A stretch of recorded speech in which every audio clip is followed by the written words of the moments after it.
ଏହି ଭିଡ଼ିଓଟି କେବଳ ମନୋରଞ୍ଜନ ପାଇଁ କୌଣସି ଜାତି ଧର୍ମକୁ ଆମେ ଆକ୍ଷେପ କରୁନାହୁଁ। ଏହା କେବଳ ଆପଣଙ୍କୁ ଏମିତି ହସାଇବା ପାଇଁ। ପ୍ରିୟ ଭାଇ ଓ ଭଉଣୀ ମାନେ, ଓଡ଼ିଶା ଝିଅ ପିଲାମାନେ ଚିରା ଡ୍ରେସ୍ ପିନ୍ଧିଲାଣି। ପ୍ରକୃତି ମ୍ୟାଡାମ, ଆପଣ ତାଙ୍କ ବିଷୟରେ କଣ କହିବେ? ମୁଁ ତ କହୁଛି ଯେତିକି ଫାଟିଛି ଆହୁରି ବ୍ଲେଡ୍ ନେଇକି ଆହୁରି ଚିରି ଦିଅ, ପୁରା ଆହୁରି ଅଧିକା ଫଟା ଜିନ୍ସ ପିନ୍ଧିକି ବୁଲ, ଯାହା ଇଚ୍ଛା ସେୟା କର।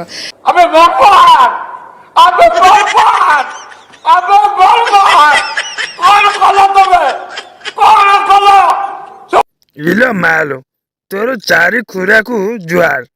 ତାହେଲେ ଝିଅ ପିଲା ଯଦି ଏହା କରିବେ, ତାହେଲେ ଓଡ଼ିଶାରେ ପୁଅ ପିଲା କଣ କରିବେ? ଆଇ ଥିଙ୍କ ପୁଅମାନଙ୍କୁ ହାଫ୍ ପ୍ୟାଣ୍ଟ ପିନ୍ଧିବା ବି ବନ୍ଦ କରିଦେବା କଥା।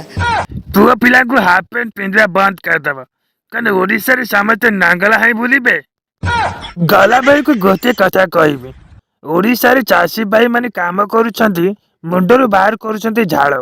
ଓଡ଼ିଶାରେ ଚାଷୀ ଭାଇ ମାନେ କାମ କରୁଛନ୍ତି, ମୁଣ୍ଡରୁ ବାହାର କରୁଛନ୍ତି ଝାଳ।